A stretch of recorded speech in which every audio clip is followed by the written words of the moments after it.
Presiden ingin benar bahwa pembangunan Indonesia di bagian timur, khususnya Papua, juga bisa kita fokuskan, terutama hadirnya daerah otonomi baru, 4 provinsi baru yang juga perlu perhatian pemerintah, dukungan infrastruktur, baik infrastruktur dasar, termasuk lahan yang terus disediakan, perumahan, sama dengan pemerintah agar proyek-proyek infrastruktur tadi bisa dijalankan dengan baik. Ada beberapa hal yang terkait dengan Kementerian Perhubungan. Kita tahu saat ini sudah masuk bulan atau medio Februari. Sebentar lagi kita memasuki bulan suci Ramadan. Oleh karena itu, apa yang kami lakukan selama ini, rapat-rapat koordinasi terbatas dalam rangka mempersiapkan arus mudik Lebaran, ini juga kembali mendapatkan atensi. Kami akan rampungkan.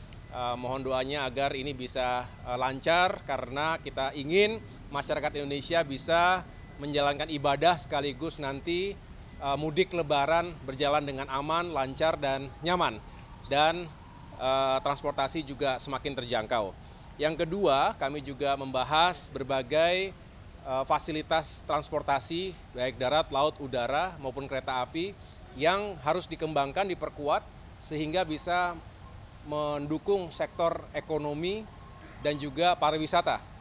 Dan ini kita harapkan bisa dilakukan secara intensif dan kita kembali petakan prioritasnya di seluruh Indonesia. Kemudian untuk Kementerian Transmigrasi tadi juga kita memaparkan pentingnya kita memetakan secara utuh potensi kawasan transmigrasi termasuk revitalisasi kawasan transmigrasi di berbagai daerah. Bapak Presiden ingin benar bahwa pembangunan Indonesia di bagian timur, khususnya Papua, juga bisa kita fokuskan, terutama hadirnya daerah otonomi baru, 4 provinsi baru yang juga perlu perhatian pemerintah, dukungan infrastruktur, baik infrastruktur dasar, termasuk lahan yang terus disediakan, perumahan, termasuk juga perhubungan, dan yang paling juga penting adalah bagaimana transmigrasi saat ini bisa membuka potensi ekonomi baru di sana. Yang berikutnya terkait dengan Kementerian ATR BPN, kami juga memetakan apa saja yang menjadi isu dalam tata ruang sekaligus juga pengelolaan lahan di Indonesia. Kita tahu berbagai kepentingan, baik itu lahan hunian, lahan industri, dan lahan perkebunan, termasuk juga yang harus tetap dijaga agar keseimbangan alam tetap terjadi, dan disinilah kompleksitas sekaligus tantangan bagi Kementerian ATR BPN. PKP, Perumahan dan Kawasan Permukiman, ini juga memiliki target yang tinggi untuk bisa menyediakan rumah-rumah yang semakin terjangkau bagi masyarakat berpenghasilan rendah. Kita ingin melakukan pembangunan 3 juta rumah dan harapannya dengan skema yang berpihak pada rakyat kecil, termasuk dukungan dari berbagai pihak karena tentu Kementerian PKP tidak bisa bekerja sendirian, termasuk hadirnya Kementerian Dalam Negeri tadi, Mendagri, untuk memastikan pemerintah daerah juga dalam satu frekuensi yang sama, menghadirkan rumah-rumah rakyat, mengentaskan permasalahan backlog perumahan, sekaligus menghadirkan perumahan yang semakin layak huni bagi rakyat kita.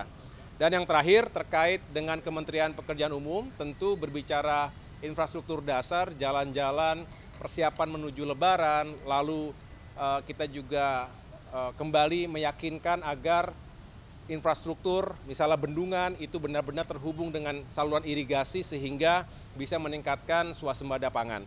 Dan yang lain-lain yang tentunya membutuhkan perhatian dari sektor pekerjaan umum.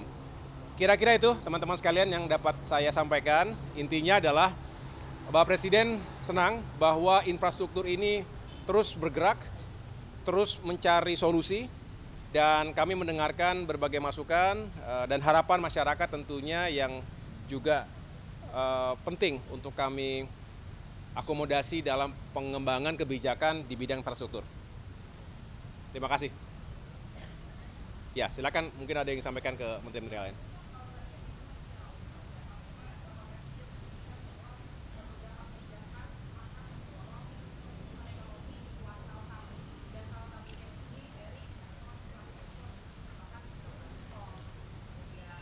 Apa?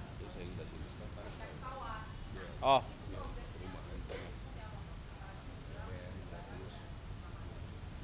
Ya, kami belum bisa mendeklar saat ini karena masih perlu waktu sedikit lagi. Saya mohon waktu terutama Kementerian Perhubungan yang juga tadi masih akan duduk bersama dengan Kementerian BUMN, Kementerian Keuangan dan lain-lain. Yang jelas semangatnya adalah kami sesuai dengan arahan Bapak Presiden bagaimana harga tiket, harga transportasi itu lebih terjangkau. Dan di sini kita menunjukkan bahwa pemerintah berpihak pada masyarakat di saat yang memang sangat dibutuhkan. Kita ingin juga menghadirkan kebijakan-kebijakan seperti tadi.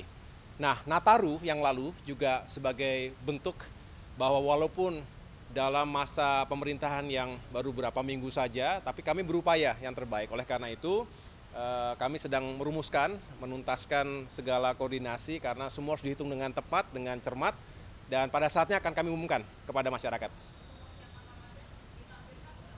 Kenapa?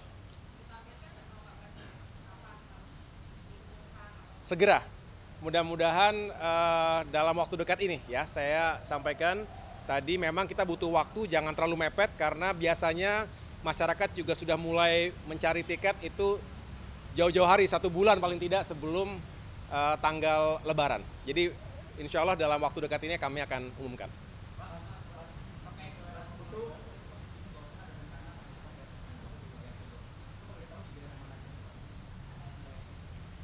Daerah otonomi baru yang dimaksud tadi ada 4 provinsi di Papua. Ada Papua Tengah, Papua Pegunungan, Papua Selatan, dan Papua Barat Daya. Bukan daerah otonomi baru, Pak. Pembangunan ibu kota. Ya, jadi 4 provinsi tadi kan merupakan daerah otonomi baru. Nah, yang belum hadir ini kan center ataupun pusat-pusat pemerintahannya. Nah, disinilah memang diharapkan pemerintah setempat, pemerintah provinsi misalnya begitu, sudah menyiapkan lahannya. Nah, memohon kepada pemerintah pusat termasuk Kementerian PU untuk bisa membangun pusat pemerintahannya. Berarti kawasan gubernurnya, kawasan DPRD-nya dan lain sebagainya termasuk tadi MRP ya, masyarakat Majelis Rakyat Papua. Jadi artinya ini semangatnya adalah bagaimana pemerintah bisa segera bekerja secara optimal setelah ada lingkungan yang dipersiapkan secara infrastruktur.